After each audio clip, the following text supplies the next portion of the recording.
Je voulais simplement dire que vous étiez professeur titulaire de gestion de projet et directeur fondateur de l'Observatoire des grands projets à l'école de gestion Telfer de l'Université d'Ottawa. Ces 20 dernières années, vous avez enseigné la gestion de projet un peu partout dans le monde. Vous êtes rédacteur en chef adjoint de la revue International Journal of Project Management et vous êtes membre également des conseils académiques des associations internationales de gestion de projet PMI et IPMA. Vous êtes aussi chercheur invité à la Banque mondiale. Alors, le titre de votre conférence est le suivant: peut-on capter les bénéfices non financiers des projets de développement international, les limites de l'analyse avantage-coût? Alors, c'est à vous, Lavagnon. Merci Alessandra pour cette belle introduction et j'en profiterai pour d'abord dire bonjour à tout le monde, je dois dire rebonjour et surtout un grand merci à Nathalie pour l'invitation et à Amance pour avoir préparé en mai de maître ce colloque. Alors, ma présentation porte sur le captage ou non des bénéfices non financiers des projets de développement international et je vais profiter donc du même souffle pour vous pointer un certain nombre de limites de l'analyse avantage-coût et mettre tout ça dans le contexte des projets de développement international, dont l'expérience dans l'intégration des retombées non financières ou des retombées sociales et politiques, environnementales et j'en passe, remonte aux années 70.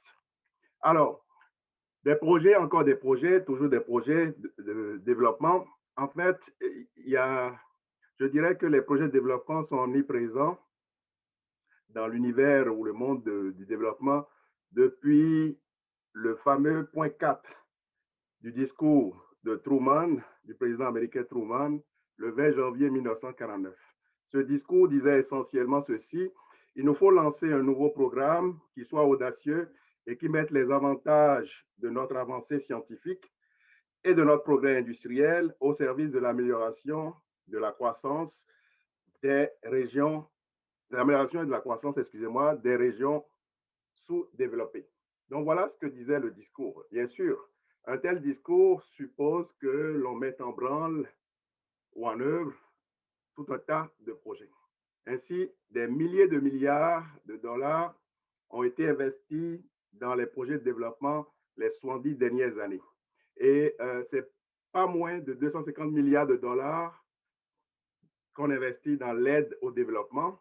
Donc, l'aide qui va des pays riches aux pays pauvres, annuellement, c'est 250 milliards de dollars. Et plus encore, on en aura encore plus encore. On en a déjà eu, on en aura encore plus avec le coronavirus, alors que la riposte économique et sanitaire contre la pandémie passe par justement des investissements et bien sûr des tas de projets. L'Afrique du Sud, pour ne donner qu'un exemple, va investir 10% de son PIB annuel dans sa riposte économique. Alors, pourquoi j'insiste sur l'investissement qui est fait par les pays en développement eux-mêmes? C'est parce que quand on parle des projets de développement international, on a tendance à penser seulement à l'aide au développement, l'aide qui vient, comme je le disais tout à l'heure, des pays riches vers les pays pauvres. Ce n'est pas toujours le cas, ou ce n'est pas seulement le cas. Il y a aussi les investissements donc, que ces pays eux-mêmes font. Alors, donc, les projets, c'est une sorte de denrée qui est omniprésente dans l'univers de développement. Mais là où le bas blesse, c'est que leur performance est souvent décevante. Alors, de quoi il en retourne la contre-performance des grands projets? D'abord, si on prend les études en matière de renforcement des capacités, les projets qui servent à augmenter les capacités, par exemple, de gestion, la gouvernance, améliorer la gouvernance, la réforme de l'administration publique. Donc, ces genres de projets, donc, on estime à 70% leur taux d'échec. Quand on prend les projets qui sont réalisés ou financés par la Banque mondiale plus exactement, mais réalisés en Afrique, un projet sur deux semble échouer. Et quand on considère les projets de réforme publique, par exemple des réformes budgétaires ou des réformes administratives, le professeur Andrew de Harvard estime à 25% le taux d'insatisfaction eu égard à la qualité de la gestion et à 50% le taux d'échec eu égard au manque d'impact de ces projets en matière de développement. Et quand on regarde le taux de satisfaction tel que calculé par la Banque mondiale et notamment le groupe d'évaluation indépendant, Independent Evaluation Group de la Banque mondiale, eh bien, actuellement, c'est aux alentours de 20%. Mes propres travaux portant sur 200 projets de la Banque mondiale avec des questionnaires et autres chiffrent ce taux d'insatisfaction aux alentours de 20%. Les travaux les plus récents que j'ai réalisés sur une base de données de 3000 projets de la Banque mondiale les estiment à peu près 20% aujourd'hui. Alors, et quand je dis aujourd'hui, quand je dis les estime, c'est depuis les années 60 jusqu'à aujourd'hui, si vous voulez. Maintenant, alors, quelle est la solution à ce défi ou bien quelles sont les pistes de solutions que la Banque mondiale et les agences de développement ont trouvées? Eh bien, on a pensé que la philosophie de gestion axée sur les résultats pourrait changer la donne. Alors, quand on parle de philosophie de gestion axée sur les résultats, eh bien, c'est une philosophie qui est ancrée dans, je dirais, puisqu'on parle donc des bénéfices non financiers et des retombées notamment, c'est une philosophie qui est ancrée dans le nouveau management public qui date des années 80 à peu près. Et cette philosophie a été implantée ou mise en place dans les agences de développement aux alentours des années 80-90. Alors, c'est très proche de ce que nous appelons la réalisation des retombées des projets, Benefit Realization, mais je suis toujours un peu surpris de voir donc les travaux sur Benefit Realization ou bien la réalisation des retombées en gestion de projet ne citent pas les avancées qui ont été faites en développement international et notamment en ce qui concerne la gare ou la gestion axée sur les résultats. D'ailleurs, on a primé, Nathalie le sait, étant membre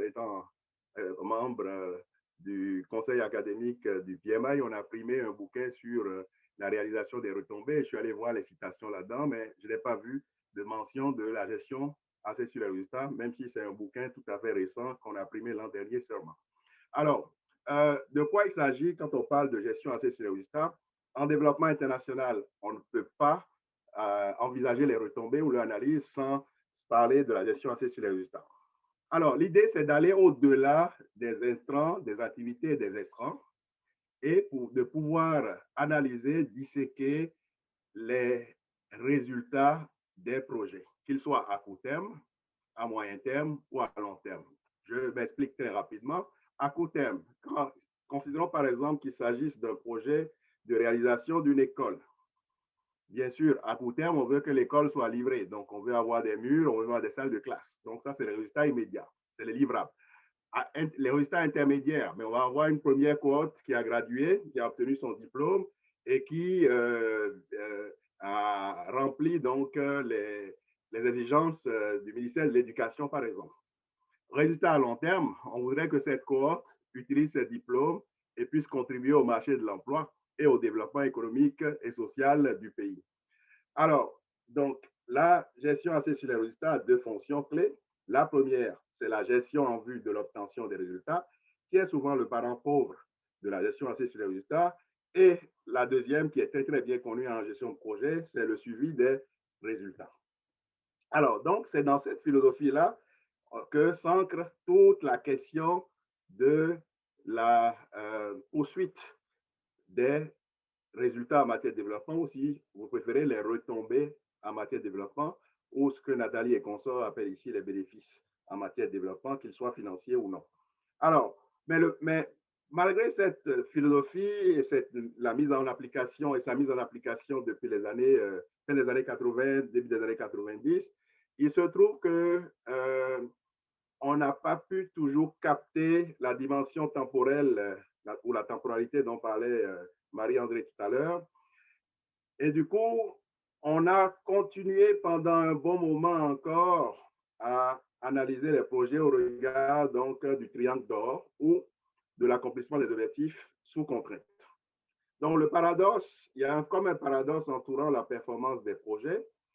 Et moi, dans le travail que j'ai publié dans la revue World Development, qui est l'une des revues phares, non, la revue phare en développement international, en réponse aux travaux donc, du professeur Ben Frubiol d'Oxford, qui s'intéresse essentiellement au dépassement de coûts et donc à une vision réductrice de la performance des projets, je propose qu'on regarde la performance des projets de façon un peu plus large.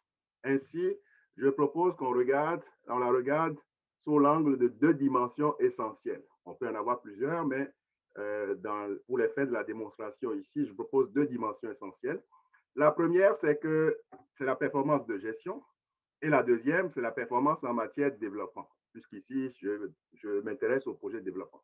Ainsi, un projet peut être un échec de gestion, donc au regard de ce que Nathalie a appelé le triangle d'or, délai, coût, qualité, mais s'avérer un grand succès en matière de développement. C'est le cas, par exemple, d'un projet d'approvisionnement en eau au Burkina Faso, dans sa ville phare, un projet de 270 millions de dollars qui a connu des dépassements budgétaires aux alentours de 60 millions de dollars, mais qui a quand même réussi, en fin de compte, à rattacher à l'eau potable pas moins de 90% donc, de la ville, ce qui est un grand succès en matière de développement. Il y a d'autres projets qui sont en revanche des succès de gestion, mais des fiascos lamentables en matière de développement. Et ça veut dire que les retombées n'étaient pas au rendez-vous en quelque sorte. C'est le cas de l'éoléoduc, ou si vous préférez l'anglicisme, le pipeline Tchad-Cameroun, un projet qui a été de 4 milliards de dollars réalisé au Tchad, mais le président Déby, qui est mort il y a 2 semaines au Tchad, et son gouvernement ont préféré utiliser l'argent du pétrole, la manne du pétrole, pour se réarmer et ainsi se débarrasser des rebelles qui frappaient aux portes du pouvoir. Du coup, les retombées n'étaient pas à la hauteur des attentes de la Banque mondiale qui a financé le projet. Il y a d'autres projets qui sont des succès de gestion et également des grands succès du développement. Donc, on aimerait donc bien se retrouver dans ce cadran, mais la plupart du temps, ce n'est pas le cas. Par contre, il y a des projets qui sont des échecs sur toute la ligne, échecs de gestion et fiasco du développement. C'est le cas donc de Playpump. Playpump, littéralement, c'est qu'on fait jouer les enfants sur un manège.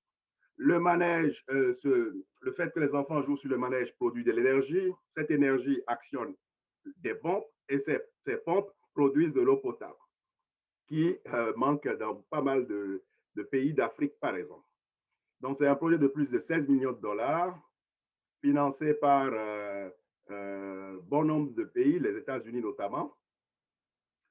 Et ce qui s'est passé, c'est que finalement, on n'était pas capable d'assurer la maintenance de ces pompes. Et du coup, on n'était pas capable de produire suffisamment d'eau potable comme prévu au plan, à telle enseigne que Playpump International, l'ONG en question, a dû tomber en faillite. Il y a d'autres exemples de fiasco, mais vous conviendrez avec moi, donc quand on regarde ce cadran, on se rend compte que les retombées ne sont pas toujours au rendez-vous. Maintenant, comment mesure-t-on ces deux dimensions de la performance donc, des projets de développement? Parce que sans ça, on ne peut pas se comprendre par rapport à comment capter les retombées, qu'elles soient financières ou non.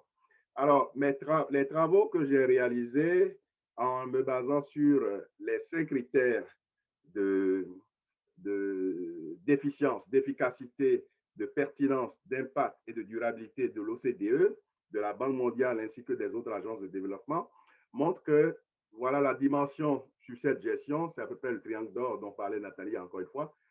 Ici, les projets ont été réalisés dans les délais, les objectifs ont été atteints et le budget a été géré. Ça, c'est la première dimension. Donc, quand on parle de retombées, notamment de bénéfices dans le cadre de ce colloque, eh bien, on est vraiment sous le coup de la deuxième dimension. Et cette deuxième dimension s'intéresse à des retombées en ce qui concerne les besoins, soulignés dans le discours de Nathalie, encore une fois, mais les besoins pour qui? Les besoins du pays de façon générale, mais les besoins plus spécifiquement des bénéficiaires, ainsi que l'impact en matière donc, de renforcement des capacités institutionnelles du pays et bien sûr la durabilité, c'est-à-dire dans quelle mesure les résultats vont se poursuivre après la fin du projet. Donc, vous l'auriez compris, donc, le succès du développement capte les retombées, qu'elles soient financières ou non. Et quand on s'intéresse aux critères d'impact et de durabilité, la plupart de ces retombées, et c'est là le problème ou le défi des agences de développement, sont de nature non financière. Alors, donc, à quel moment on capte les bénéfices non financiers ou les retombées non financières ou pas? Eh bien, c'est important de situer les projets de la Banque mondiale dans leur contexte. Et une façon relativement simple de le faire, c'est d'utiliser le cycle de vie des projets. Alors, donc, quand on prend le cycle de vie des projets, eh bien, ce dont on se rend compte, c'est que de la Banque mondiale, il y a un cadre partenariat pays dans lequel s'inscrit le projet. On fait l'identification, donc que ce soit les objectifs, des options, des contraintes du projet. Ensuite, on passe aux études de faisabilité, études de tout genre, sociales, environnementales et j'en passe. On fait l'évaluation S&T, c'est là qu'on calcule les avantages et coûts des projets. Donc, l'analyse avantage-coût se fait à ce stade. Le taux de rentabilité interne est calculé. On négocie, on fait les tractations, on signe l'accord, on procède à la mise en œuvre et c'est au niveau de l'achèvement qu'on a un rapport d'achèvement. On mesure au niveau de l'évaluation ex-post le taux de rentabilité interne, on fait l'analyse avantage-coût ex-post et puis après coup, on fera les évaluations d'impact pour capter l'impact notamment de ces projets. Alors, faute de temps, je ne vais pas passer en revue tout ce tableau, mais ce que vous devez savoir, c'est que les moments clés en ce qui concerne le captage des avantages financiers ou non, c'est l'évaluation S&T où on procède à l'analyse avantage-coût, comme je disais tout à l'heure, en mesurant le taux de rentabilité interne. On refait le même exercice en fin de parcours, donc au niveau de l'achèvement et de l'évaluation ex-post, en mesurant l'analyse coût-avantage. Au niveau de l'évaluation ex-post, on mesure également le taux de satisfaction. Donc, dès que le projet est terminé. Et puis, plus tard, on va mesurer, donc, on va faire l'évaluation d'impact. Et ça, on le fait avec des essais aléatoires contrôlés. Je vous donnerai un exemple tout à l'heure. Donc, en gros, voilà les moments clés auxquels les évaluations se font. Maintenant, dans un travail que j'ai fait qui remonte à une dizaine d'années maintenant, donc j'ai essayé d'esquisser quels sont les outils de gestion de projet qui sont utilisés en développement international. Là, ce que je vais faire, je ne vais pas passer en revue toute la palette d'outils, mais je vais insister sur les outils qui vous permettent de capter les retombées financières ou non. Alors, les outils importants dans la phase de planification, c'est d'abord l'outil, le document de stratégie de réduction de la pauvreté, le cadre partenariat pays, comme on l'a vu sur le cycle de vie, les analyses avantages-coûts avec le lot de valeur actuelle nette, taux de rentabilité interne, analyse de sensibilité, mais également les évaluations d'impact environnemental, le plan de développement pour les populations autochtones, les fiches de données intégrées sur les principes de sauvegarde environnementale et sociale, et en ce qui concerne l'évaluation ex-post, le taux de satisfaction dont j'ai parlé tout à l'heure, et en ce qui concerne l'évaluation d'impact, les essais aléatoires contrôlés. Je reviendrai là-dessus. Maintenant, comment on capte les bénéfices financiers? Alors, c'est très simple, c'est l'analyse avantage-coût. Maintenant, quand on parle d'analyse avantage-coût ici, il faut dire que les économistes ne font pas l'impasse sur les aspects sociaux des projets. Ce qu'ils font, c'est qu'ils tentent de monétiser les aspects sociaux. Donc, ils les monnaient en quelque sorte, ces aspects sociaux, pour pouvoir les rentrer dans leur modèle. Donc, ces analyses-là ont commencé à la Banque mondiale dans les années 60 et on s'est appesanti sur les projets d'infrastructure, les projets agricoles, les projets industriels. Là, il y a une politique de la Banque mondiale en la matière qui précise ceci, c'est que si on doit pour tous les projets faire la CA, mais si ce n'est pas possible, alors on doit au moins faire une analyse coût-efficacité où on compare les coûts des options pour atteindre un objectif donné. Donc, dans les travaux que j'ai pu réaliser moi-même, on constate qu'il y a un écart d'environ 3% entre le taux à l'approbation et le taux à l'achèvement. Maintenant, ce qui se passe, c'est que les projets ont évolué dans le temps Et les projets sont devenus de plus en plus mous, à telle enseigne que des projets d'infrastructure, ponts, routes, chaussées, on est passé dans les années 80 aux projets d'éducation en santé et plus tard des projets de réforme. Ce qui fait que la Banque mondiale a initié dès les débuts des années, dès le milieu des années 70, une expérience où elle a fait venir pas moins qu'un anthropologue, Michael Cernea, et c'est là donc qu'on a commencé par essayer donc d'introduire les approches sociales dans les projets de développement. Ce qui fait qu'on a eu un premier bouquin qui est sorti en 85 qui est intitulé Putting People First. Et ce premier bouquin, on a généré d'autres rejetons. On a un nouveau bouquin qui vient toujours de sortir en 2021, Social Development in the World Bank, le développement social dans la Banque mondiale. Pour faire quoi? Pour essayer de capter ces bénéfices non financiers. Et vous allez voir que dans les années 90-2000, on met l'accent de plus en plus sur l'impact et la durabilité. Mais pour ce faire, on doit pouvoir capter davantage les bénéfices non financiers. Et qu'est-ce qui se passe? Très rapidement, parce que je pense que le temps file. Alors, ce qui se passe, c'est que l'ACA, le degré d'utilisation de l'ACA est en train de baisser. Donc, ça a baissé de 70% dans les années 70 à 30% aujourd'hui. Pourquoi? Parce que, comme le dit le philosophe Kant, eh bien, certaines choses ont un prix que les économistes peuvent bien capter, mais d'autres ont une dignité et les économistes ont beaucoup de difficultés à capter ces aspects plutôt sociaux. Alors, du coup, ce qui se passe, c'est que comment on capte les aspects non financiers? Il y a deux façons de procéder à la Banque mondiale. La première façon, c'est tout simplement je vois combien de temps il me reste là, et tout. Donc, la première façon, c'est tout simplement de regarder le taux de satisfaction par rapport à la qualité de la gestion, donc en utilisant une échelle de 1 à 6.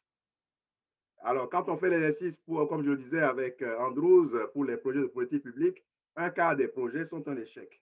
Maintenant, on sait très bien donc que le succès de gestion n'amène pas au succès du livrable, c'est-à-dire à l'impact à long terme ou aux retombées à long terme. Du coup, on va regarder le risque par rapport à la réalisation des retombées.